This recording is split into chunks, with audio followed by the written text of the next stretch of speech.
Hello and welcome. I will be speaking with Madam Joyce Larry and Madam Gertrude Akrachi. They are all nutrition officers at the Tamale Central Hospital here in Tamale. We'll be looking at how we can feed our infants appropriately and make sure that they are strong, safe, and healthy. Thank you very much for joining me on the show today. Thank you Thank for you for having having us. us. Infants feeding, it has been a very, let me say, major issue or interesting issue among a lot of mothers, especially, of course, for both parents. But before that, let's look at the definition of who an infant is. Let me start with you, Madam Joyce. Okay, thank you very much. When we say an infant talks about a child in the first years of the child's life. Let's say that babies from 0 to 1 year, Okay. we classify them as infants. Yeah. So when we talk about infants, it basically has to do with the first year of life of babies. Yeah, that's what we mean by infants. Okay. Yeah. Madam Gertrude, what have something to add? I think that's just the basic definition of infant. And I think the reason why we are very particular about infant feeding is because you realize that the first year of a child's life is very critical for the child's growth and development. And then when anything goes wrong during that period, the window of opportunity for correcting it is very narrow. So within the first 2 years of a child's life, if we are unable to correct any nutritional develop or any nutritional problems, that means the child is likely to suffer that for the rest of the child's life. Now we are looking at appropriate infant feeding. What is it all about? So when we say appropriate infant feeding, we are just talking about those infant feeding practices that is appropriate for a child's age. So when you come to nutrition, you realize that anytime we are talking about feeding, we are always age sensitive and age specific. So at every stage in a child's life, what should we give to that child to help the child grow? So you realize that when we talk about appropriate feeding practices, and I think for the purposes of this discussion, we are limiting it to infants, so 0 to 12 months. You realize that WHO and UNICEF will tell you that it entails the early initiation of a child to the breast milk. I think as we go through the discussion, we'll elaborate more on these terms. And then it talks about exclusive breastfeeding for the first 6 months of the child's life, then complementary feeding when the child turns 6 months, because during that time the breast milk is not enough to meet the child's need. Then continuous timely complementary, then continuous breastfeeding till the child is 2 years and beyond. So it could be 5, 6, 7 years, as long as the mother and the child is willing to continue to breastfeed. Okay. So let's start from zero. Okay. The moment the child is born, Okay. what should be done in terms of their feeding? All right. So that is where we have the early initiation, which is one of the infant feeding practices. And with the early initiation, it has to do with putting the child to the breast immediately the child is born.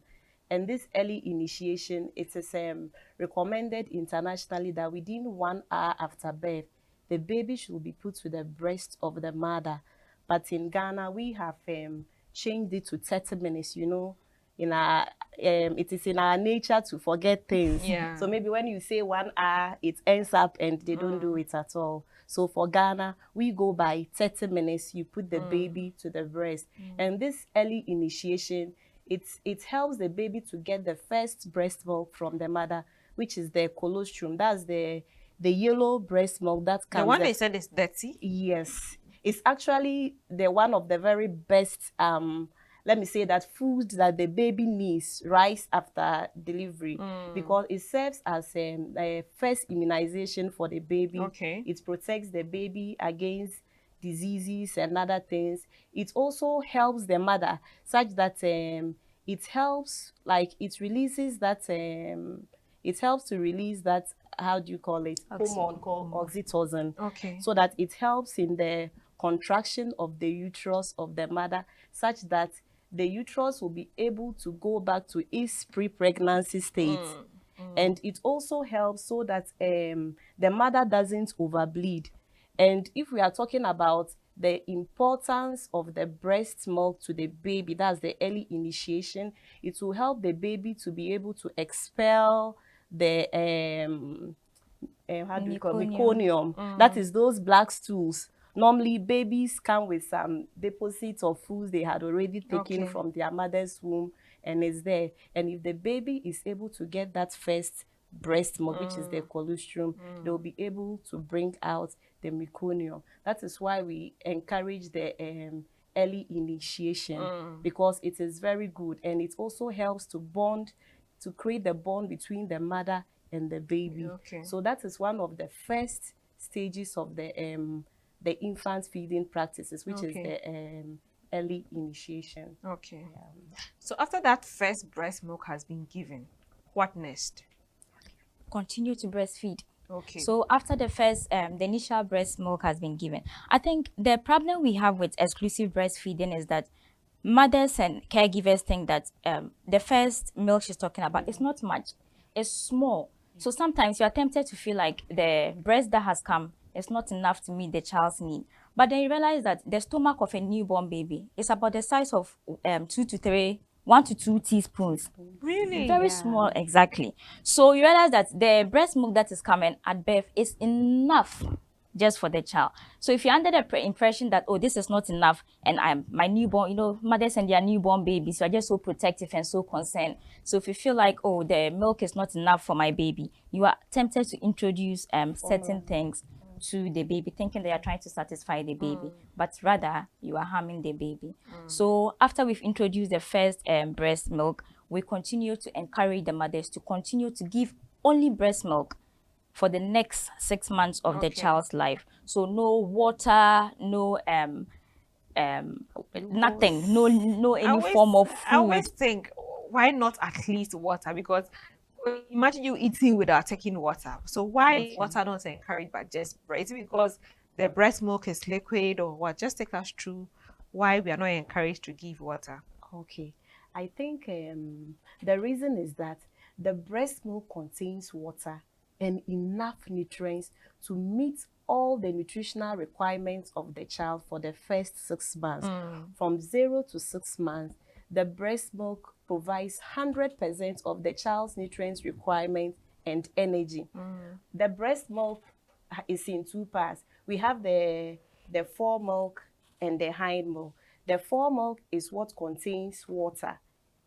If you were to like, let me say, express breast milk, and you put it down for some time and it settles, you see that as it settles, there's kind of some water flowing on top before that. So that's why we encourage breastfeeding mothers, when you are breastfeeding your baby, try to give one breast to the child to empty it and let it down. So once the child is able to fully suckle on the breast, you see that the child will get all the nutrients that the child requires. But let's say that you put the child here, you shift the child here, you end up giving the child water, because the first thing that comes is water. So he suckles the water, and then let's say that in layman terms, now the food, the dense one that comes afterwards, it once contains the nutrients. But if you don't do that, you may feel you are doing your best, but you see that your child is not gaining adequate weight, because you end up putting the child doing this, you put here, you put there. No, you need to make sure that the one breast is emptied. If even you are giving that, you put the child to the breast and the child falls asleep and the child wakes up and the breast is still heavy, you need to go back to that breast until the breast is completely emptied. Then you can move to another breast. So so the breast already contains water. Breast milk has its own water that is adequate for the child for the first 6 months of life, and you don't need to add any other substance to the child. Okay. So after 6 months, how do I start adding other food supplements to my baby? How do I start? What kind of food am I advised to add up to give to my baby? So at 6 months, you realize that the breast milk alone is not enough to meet the child's needs. So at 6 months, it provides approximately about 50 to 60% of the child's nutritional requirement. So at that stage, we encourage mothers to add something to complement the breast milk. So that is what we call the complementary feeding. And what I have observed is that when we say 6 months, some mothers don't understand what we mean by 6 months. So in terms of nutrition, when we are counting a child's age, we count the child's age based on completed months. So imagine that perhaps you gave birth to your child on the 30th of January 2023. That means that in July, isn't it, the child should be 6 months. But then on the 1st of July, the child is not yet 6 months. The child is 5 months, 1 day. So on the 29th of July, the child is still not 6 months. So you're left with 1 day. It has to be exactly. So we call that, or even a day after or something. But we prefer that day. So timely complementary feeding. So you introduce timely. So the day the child turns 6, that is when we encourage that you add something to the child's food. So at 6 months, we don't expect you to go and prepare your big bowl of molly cocoa or your big cup and then expect the child to take everything. So you realize that at that stage, you're introducing something. So when we talk about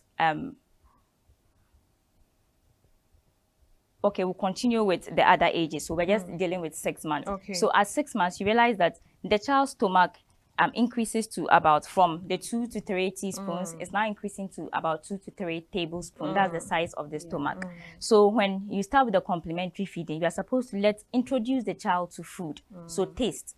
So sometimes, as long as you don't eat a lot of pepper and a lot of salt, whatever food you have in the house, you can start introducing it to the child. So if it's soup, you just take some and then you put in the child's mouth. Let the child start getting used to the various food types. Now, for whatever reason in Ghana, I don't know who introduced us to molly cocoa as the standard for introducing other food to the child. So it's become like a standard. Once you say the child is 6 months, the first food any mother or any caregiver would think about giving the child is molly cocoa, sometimes with or without sugar, and then just salt alone.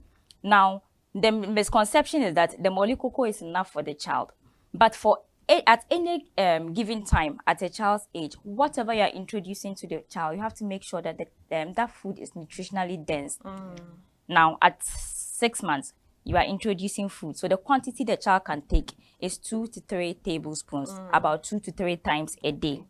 Okay, so the amount should be like, today, let me take it that today, my baby Ama is 6 months. So I'm trying to introduce food to baby Ama. So I'm starting with taste test. So if it is the molly cocoa I'm going to give. As we go, we'll talk about how to make the molly cocoa adequate. So if it is the molly cocoa I want to give, my target should be about 2 to 3 tablespoons. So if baby Ama can take 2 to 3 tablespoons, that is okay. So that could be like in the morning. Then perhaps in the afternoon or evening, I can give another 2 to 3 tablespoons of molly cocoa for baby Ama, and that is fine.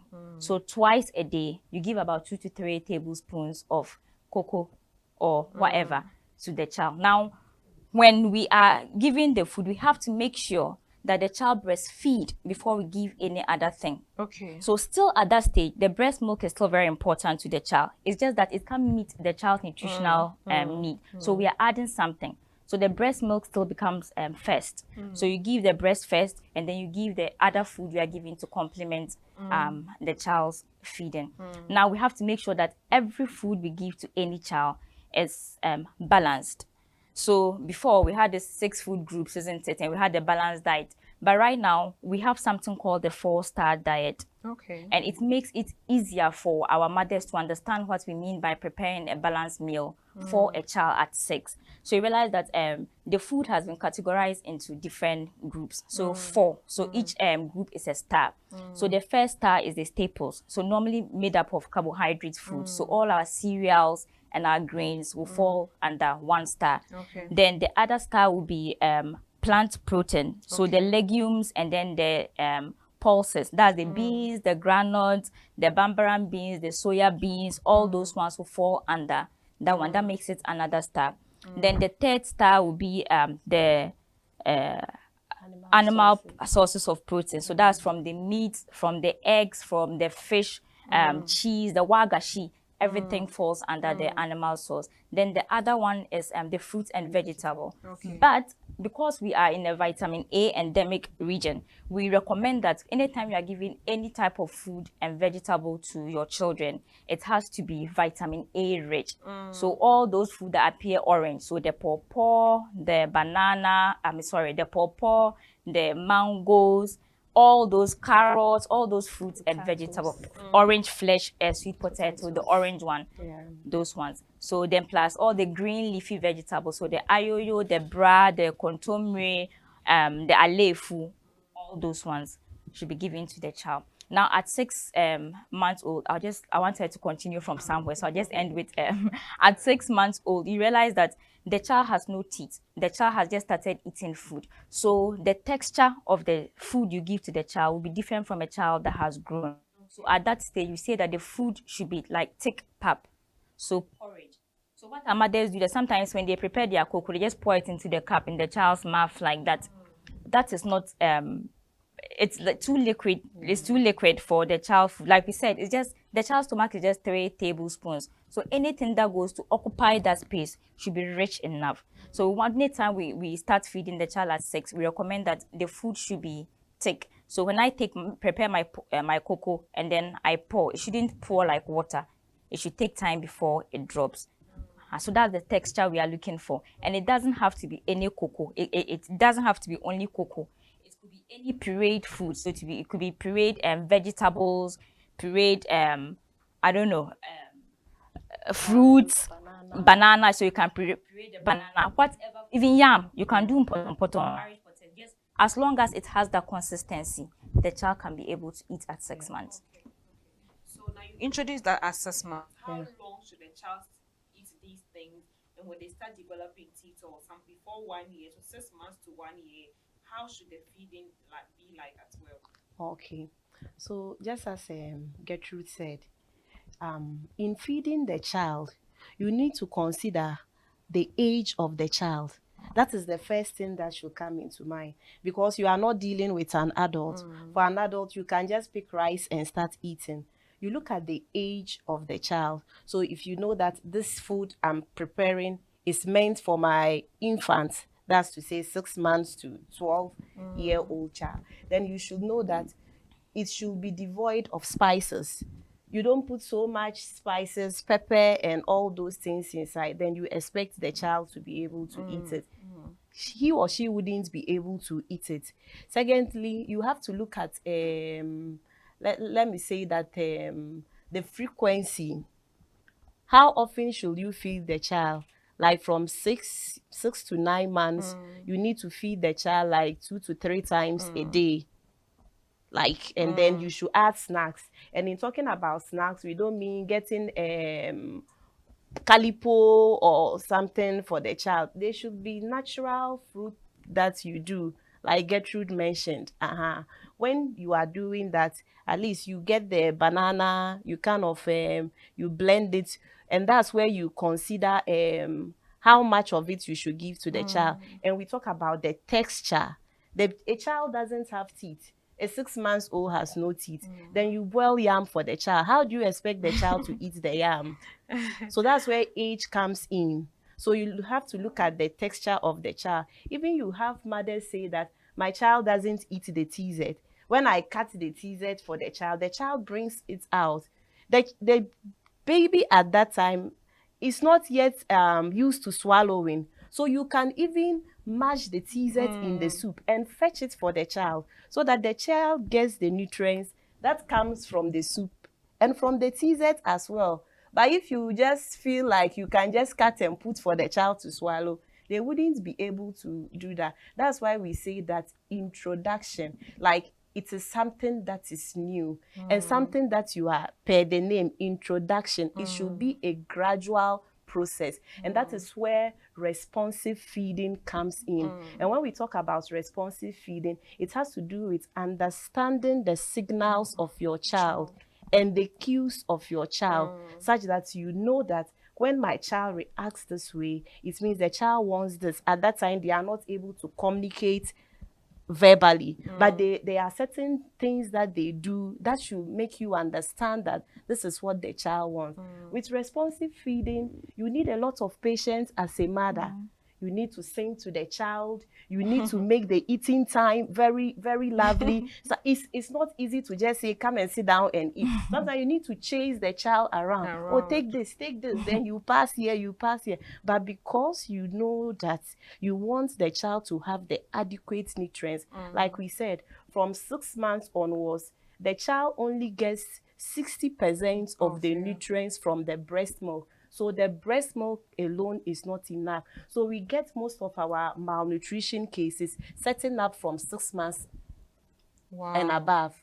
Because at that time, if the mother doesn't introduce the right food, you will see that deficit of 40% will make the child to begin to lose weight, and undernutrition will set in. And when undernutrition sets in, before you know, the child will be severely malnourished, and then we have to rehabilitate those children. So you need to know the amount of food to give to the child.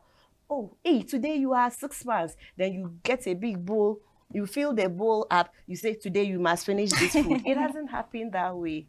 He just needs, when he takes 2 to 3 tablespoons, it's enough. Even on the first day, if the child takes 1 tablespoon, it's enough. And tablespoon, that's just the spoon we use in eating. Just that. And then you are good to go. Then you top up with the breast milk. The breast milk must always come before any other food. Then you introduce it gradually. Then after some time, you keep adjusting it gradually. And then you should make sure that it contains the 4-star diet. Like Gertrude mentioned, there should be the carbohydrates in the food, there should be the animal source, there should be the fruits and vegetables, and then the legumes. So that when you are preparing molikoko, it shouldn't just be the molikoko. Molikoko in itself forms a 1-star diet because the mole is what? Maize. And maize is carbohydrates. So how do you enrich the molikoko? That's what you need to what? Enrich the food. You can enrich, if you add groundnut paste to the molikoko, you have enriched it. If you add fish powder. Like groundnut paste to the... Yes. Ooh. Before we get into that, I want us to go for a break so you can explain what you can add to the cocoa. And also, I want to know about some of these, should I say, processed foods. How can it be added and all of that. We'll be back.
Come back from the break. We're still trying to understand how infants can be fed, can be fed appropriately and in a healthy manner, because we need them alive. Before we went on the break, you were talking about adding granite paste Yeah. to the cocoa. I've never really heard about that. Maybe because I'm not a mother yet. But let's see.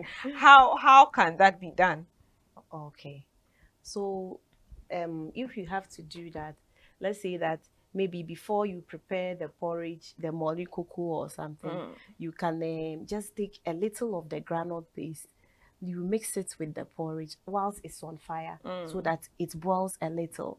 When you do that, you will see that you would have introduced another star into the child's diet because the granite paste is a legume. That's another star. Okay. And then with the carbohydrates, that's 2. So the child already has 2 stars for that particular meal. You get it? So when you feed the child, then you know that you have a deficit of 2 stars for the day. Then you have your fruits and vegetables, which you can give to the child to take. Then when you give the child fruits later in the day or after the meal, you have introduced another star to the child, and that is 3. And then it will be left with another one. And I think that one has to do with the animal source. You could give the child an egg in the course of the day or so. Then you will realize that the child would have eaten from all the 4 groups, that to make up the 4-star diet. We also talked about adding the fish powder. It's not just enough to give just the molly cocoa like that. That is how come that you see that most of these children in our rural communities, they end up getting malnourished. First, they used to have something we call protein energy malnutrition because yes, kwashiorkor. Because you see that they take more of carbohydrates. Because of banku and the TZ. And then proteins, they take very little or nothing at all. But the child needs protein to be able to build the tissues, and the we muscles, didn't know when we see the stomach big, we think that you are full, you've overeaten. No, it's actually malnutrition, and we do get such cases in the hospital. Even till now, yes, we do. We have them. Come to the ward, you will see children there. Wow. Yes. I thought it was like rural communities. No. In Tamale, we get cases from Tamale. You can get cases around, and sometimes you get cases coming from Tishugu, Kalpohene, just around. And these are people that you feel that they should know better. They should know better, or maybe we talk of accessibility. They can easily access, but it's not about that. It's about knowing how to combine the various foods that they have. You see that I even say add powdered milk, even though you can add milk to the porridge. But if you want to say that add milk, then the mother goes like, I cannot afford it. So normally we concentrate on the locally available foods at home, what the mother can easily access without having to stress herself in acquiring those things. We even have soya beans powder. Soya beans is also very rich in it's a rich source of protein. So you can even have the soya beans flour where you mix some, you put some in the baby's cocoa. Even in TZ, you can add the soya beans to the flour to make the baby's TZ. Add it to the baby soup. You can add it in everything. This sometimes we call fortification. And there used to be something. It felt like granite paste. It was in sachets. Plumpy nuts. Yes, that's we're going around sharing. Oh no, I don't think it's for sharing. It's a therapeutic food, so normally it's given to the children that are malnourished. So I think that's what I mean, because I think they are like outreaches where they are giving to malnourished children. Yes, malnourished. So it's normal. Unfortunately, got to a point where people were selling the plumpy nuts on the market. People were selling the plumpy nuts on the market because I think it came from WHO. It came from UNICEF. Yeah, because this came from very reputable organization. But sometimes you could just go to someone's shop. And they have it. Yes. Of course, we're in Africa. People can find a way to smuggle them rather out. Unfortunate that we don't even have it in the system anymore. Wow. So for about 2 years now, we haven't I think before COVID, I wasn't really seeing plumpy nuts around. Now let's look at the processed foods, the food we see in our cans, we see in it. What is, just take us through, because a lot of, I don't want to mention any names or any brands, but we know the foods that we see our kids want to eat, or our mothers give them. Some are in tins, some are in sachets. All those processed foods, are they healthy? It depends. For me, I'll say that if you are financially stable and you can afford it, that is your headache. But I don't think those foods give us any more than our locally available foods will give us. One, the advantage I think the locally available food has over the processed food is that there are no preservatives in it, there are no chemicals in it. So I think we are just getting to a stage where mothers, I don't want to say lazy, but they opt for convenience. So with the tin food they sell, sometimes there are these, I don't want to mention names as well, so you can just open the tin with a spoon and start feeding the child. You don't have to prepare anything, you don't have to set fire. So women think it's convenience. But to be honest, the locally available foods are more nutritious than those foods that are on the market now. And what mothers don't realize, I think it's just, I don't want to say it's a Ghanaian thing, but we don't like reading labels. You realize that when you look on some of these food, it's written there mostly not for children less than 2 years. Not for children less than 2 years. But you realize that infants, sometimes as even before they turn 6, mothers already introducing these things to them. And one of the most common, I won't mention name. Again, when you read the thing, they'll tell you that breast milk is the best food you can give to the child. And then that particular form of tin food is also written that it's not recommended for children less than 2 years. Wow. But unfortunately, we are giving it to children. If it's something as common as milk, just the liquid milk we drink, it is clearly written on it that it's not recommended for children less than 2 years. The evaporated milk. Evaporated milk, yes, it's written on it. It's not recommended for children less than. But we don't read. We just give them to our children and hope that they grow well. And so we realize that it's healthy. We think it's healthy because it's in a tin and it's been imported.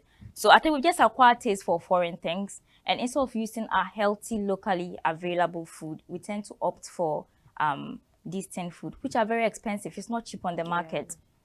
So if you have your ayoyo, your dawa, your amane, your mangoes, you don't even have to go and buy straight from the tree. You can pluck banana for your child. Why should you go and buy something? I think we are still in the mango season. We are in the mango season. Watermelon and others are also coming up. Exactly. And then what's the name?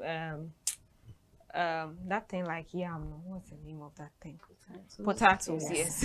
Sweet potatoes are also around. I think these sweet potatoes, especially the orange ones, like you can do so many things with it.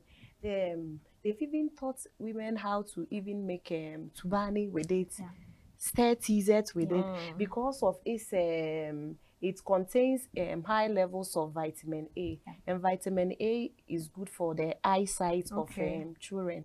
It helps them very well. So we need to encourage the consumption of our locally available food. The fact that you can afford doesn't mean that everything is healthy for your child. Anything on the market is healthy for your infant. You need to know what you are feeding your child with. At least you know that I went to the market to buy this. This is what I'm doing to my child. So that if the child reacts in any way, you know that maybe it's because I didn't handle this particular food very well. Sometimes we do that, and then the children, they end up developing all sorts of allergies and all that, and all complications here and there. So our foods are void of chemicals. And then it gives you that confidence, you know that this is what I did for my child and my child likes it. Then you are good to go. When you go and buy something in a bottle, you don't know how long. Let's be real. Like how, even in the house, how many days can you keep banana? Like when you buy banana, how long does it take and it goes bad? Yet you go and buy a banana that is in a bottle, pureed in a bottle, that has been on the shelf for over a year, and you are confidently feeding your child with it. Wow. we are not discouraging that if you can afford but it. I think more should be our natural yes. food, especially we those in the north. There's a lot of things you can just go to your backyard and get some brass, some ayoyo, and feed your child. Sometimes you don't even plant it. Once the rain comes, you Yes. find them growing Yes. everywhere. When I was young, I used to wonder who plants these things. Yeah. And you see different kinds of like you just go to vegetables, the bush, different kinds So of those dark vegetables. green vegetables, the ayoyo, and they are rich in iron. And you know what iron does? Iron also helps in them how the brain development of the child and how they respond, the IQ of children. If you have a child who is fond of sleeping in class and all that, then it's possible that maybe the child lacks some iron. But you have this iron readily available in your ayoyo, your bra, your kontomire, which you can always do for the child to eat. We have the beans, which are also rich sources of protein. So with the complementary feeding, like we were talking of, you need to be conscious of what you are giving to the child, so that you pick a little from here, pick a little from here, 1 star, 2 star. Let me pick these vegetables. I'm giving my child TZ today. I have my ayoyo soup. I have my TZ. I have some fish amani and all those with the dawa, then palm oil for vitamin A, eyesight. Then afterwards, you have your banana or something for the child to eat. Then you are good to go. It doesn't take so much for you to be able to achieve all these things. And then again, the feeding should be responsive. You should have a lot of patience to feed the child. If you are patient, you will get to understand what the child wants. Most often, we are quick to say that the child doesn't like eating. It's introduction. The child has been on the breast milk. Next question on how do you know if your child doesn't like a particular meal? How do you know that? So it's your child. You are going to be with the child. So when you start feeding the food, I always when we get clients and then they say, I give my child maybe TZ and then my child refused the TZ, so I don't give my child TZ again. So I tell them, have you eaten Chinese or Korean food before? Then they go, no. So the first time they introduce you to Chinese or Korean food, will you be able to confidently take it? No. What we forget is that you are introducing the child to a food. So when you give the child the first time, the child tastes, maybe I like this, maybe I don't like, maybe I'm not sure. And children are very funny. Before they eat anything, they smell the food first. Then they taste the food. And sometimes color also attracts them. So if you go and bring something that has no color, and maybe it has a lot of dawa, dawa sometimes has a very off-putting smell. Like, so it's an acquired taste, isn't it? So something the child has never eaten before, then you give this to the child, and the child, because the child doesn't know it and refuses, you go like, I gave my child this and my child has refused. Just the first attempt. You give up and go like, my child doesn't like ayoyo, so I won't even bother with ayoyo again. I'm going to try something else. But you realize that when you continuously give, maybe give the child 1, 2, the child refuses. Okay, that's fair enough. Another time you try again, another 1, 2. The child is understanding taste. Mind you, for the first 6 years, months of the child's life, the only taste the child knows is breast milk. So whatever thing you introduce, it has to take time for the child to get used to. So like Joy said, responsive feeding, patience. So you have to try again and again and again. Then you realize that, perhaps the child really doesn't like this. Let me go on to something else. Then maybe at a later time, you can try again. For all you know, maybe that particular day, the food was a bit salty and the child didn't like the taste of the salt. Or maybe it was peppery and the child refused because of the pepper. So another time, try it again. So you try until you realize that, okay, my child really likes this food. My child doesn't like this. My child doesn't like this. But on the first attempt, if you you won't get the results. You won't get the results. That's exactly. Let me take a break and I'll be back. Okay. We'll be back.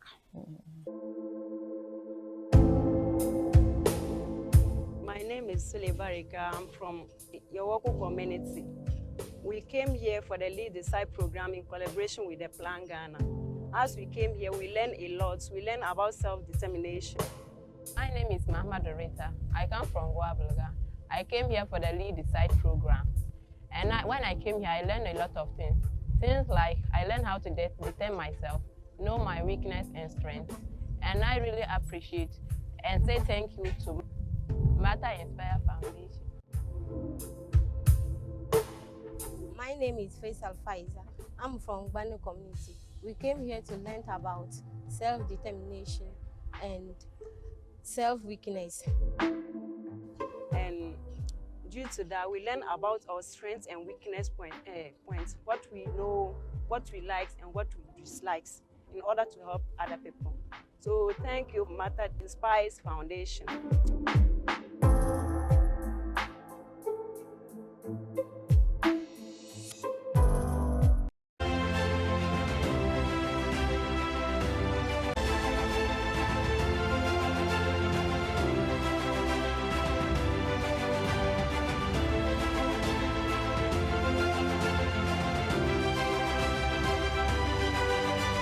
Welcome back from the break. And I believe if you were a parent watching this episode, you'd have gotten enlightened about how we can all feed our infants, because it starts from there. If the feeding practices are not done appropriately, at the end of the day, we lose that value when it comes to their nutrition. So let's all do well to be able to support our infants. Yeah, before we went on break, you wanted to say something. Yeah, I was trying to talk about how the introduction of the complementary foods should be. I just wanted, it's just to add on to what Gertrude was saying. We encourage that if you are introducing or giving a particular type of food to the child, let's say that you should do it continuously for 2-3 days, 4 days, then you'll be able to tell whether the child really likes that one or not. So as you do that, then you bring another one. With time, you'll be able to tell that this is what the child likes, this is what the child doesn't like. And also, if there are any food allergies, you will be able to tell that my child reacts to this particular food.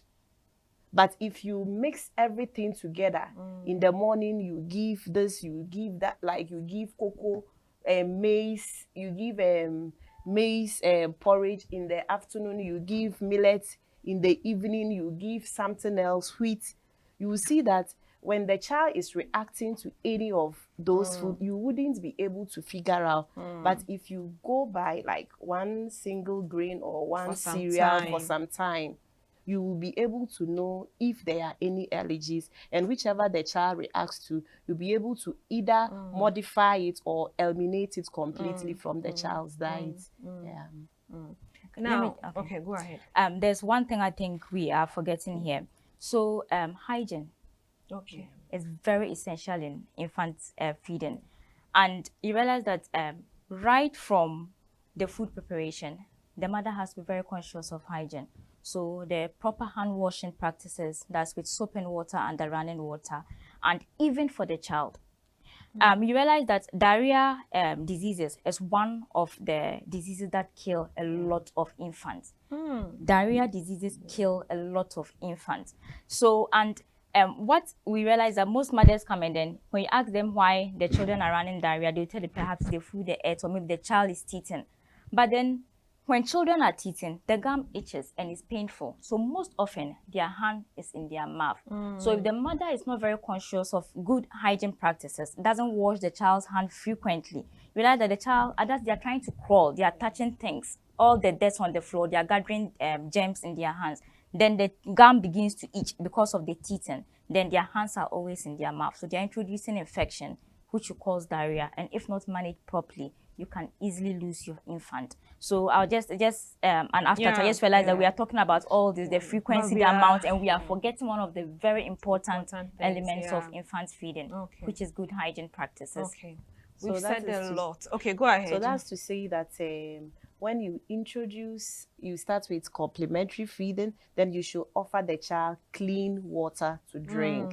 The water has to be clean. I said that they'll just go and buy a big bottle of Voltic or I'm doing a vet for you. A big bottle of this this water, and then they come and like sip by small cup and give, not just all the any water. Even if you have your pipe water, you can boil it, yes, cool it down, put it in the container and cover it. Then you give to the child with a clean cap. You don't leave the cap flying all over. You don't leave the child's plate roaming all over. The spoon is lying here. You pick it, you wipe you wipe it on your dress, you give it to the child. I think that your infants shouldn't share plates, cups, and spoons. I see some mothers too, should I say, putting their cups and spoons in hot water to boil for a while. Sterilize it. Yes. So you need to do that, and then don't use and sometimes like there are some mothers, when you observe them feeding their children, I don't know, the mother puts the food in their mouth and gives it to the baby. It is wrong. The fact that it's your child doesn't mean that the child should be able to kissing their babies on the lips. People take their babies, and there was a time that I saw someone do that to someone's baby, and I was like, you don't do that. And they made me look like I'm the bad that would just say, I'm like, no, like I don't think my baby because I know that don't do that. You are an adult. You talk to a lot. You eat here. You do that. There could be a lot of things in your mouth, and you are kissing a baby on the lips, even if it's on the jaw. No. Why do you want to kiss the child? Oh, come on. And people get offended when you try to tell them to limit some of these things. Then it looks like either you are overprotective over your child or maybe I don't know. So sometimes you just swallow it, even though it doesn't go well with you. Don't use the spoon. Fetch the. I've been observing it. Put it in the mouth, and I don't know whether they are trying to level it or something. Level it. Then put it to the child. You'll be bowl or something. Some kind of infections to the child. So mothers, please let's when you are feeding with the hand, don't lick your hands and put the saliva back to the. You see people do it. Come on, it's disgusting. Let's stop it. Okay, so let's take your final words on. Let me come to you on this. Okay, so I'm just going to throw statistics out there. So according to WHO, they are saying that normally growth faltering, that's when the children stop growing well. It occurs very early on in infancy. So at 3 months, that's when we realize that children start dropping in weight, and it sometimes declines right till the child is about 12 months, and that's during infancy. So that's why the infant feeding is very important. Now, we are advocating for exclusive breastfeeding for the first 6 months. So if a mother is practicing exclusive breastfeeding at 3 months, why is the growth faltering? Why is why is it starting at 3 months? Then you realize that Ghana here, our median exclusive breastfeeding month is about 2.6. So majority of the mothers stop practicing exclusive breastfeeding at about 3 months. That's true.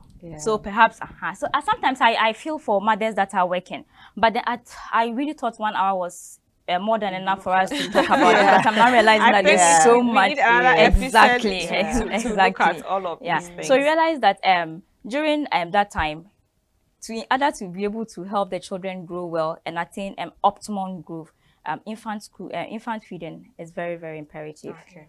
All right. Okay. Your final words. Okay. What I want to say is that let's encourage the early initiation. It is your right to ask for your baby after delivery. If the midwife shows the baby to you and takes the baby away, ask for your baby to be brought to you, so that you'll be able to put the baby to breast and have that skin-to-skin contact. Is very important, so that if you are able to start that, it helps you to lactate early enough. But when that kind of separation, the initiation is not done early enough, you will see that it takes a long time for you to be able to lactate properly, to breastfeed the child. And that is where you become very nervous. And then you feel like your child might be starving. Then you introduce all sorts of things which may end up having some kind of effect on the child. It is your child. Just ask politely and then your baby will be brought to you. It will even help you to recover fast.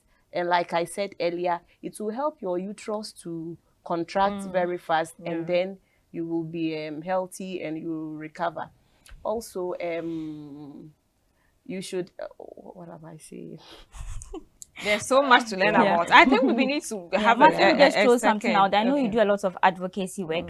So one of the things we are trying to do, I think, is the First Ladies initiative, baby friendly initiative. So we are part of the regional advocacy team, and what we've been trying to do is to get organizations to set up just a little corner for mothers that are breastfeeding, so that once they return, because unfortunately our maternity leave is just 3 months. So at 3 months, you have to leave your baby at home and come to work without the baby. So we're just advocating for your audience there. If you have any organization, corporate organizations, exactly. Yeah. So if you have any corner you want to turn into a baby friendly unit, just call the regional health nutrition unit, or I think when you contact Martha, she'll be able to get in touch with us, and then we'll come and help make your corner baby friendly for your mothers. We are trying to set up one at our facility, and then we are soliciting for funds. Okay, so very soon we'll be knocking on your doors to support us. So organizations who are out there who would want to support women, especially women empowerment projects, women empowerment advocacies. Let's do this together. We personally, the Martha Inspires Foundation, we are so much passionate about women, especially young people who fall victim to teenage pregnancy. We are trying to make sure that they are able to even stay healthy, because even though you've made a mistake and you got pregnant, but you need to be able to take care of your child as well. Thank you very much for coming and having speaking with Madam Joyce Larry and Madam Gertrude Akrachi. They are all nutrition officers at the Tamale Central Hospital. And this has been an amazing episode for all parents and upcoming parents as well, because our babies or our children, or even you out there, you might know something, even correct a mother who might not know one or two things. And the mothers, when you are being corrected, please don't be offended that, oh, it's my baby, I know how to take care of my baby. You don't know it all. And take advantage of the hospitals and the nutrition centers. Give them a call, ask them. The hospital is also another avenue where you can ask a lot of questions. Thank you for watching. I'll be back with thoughts.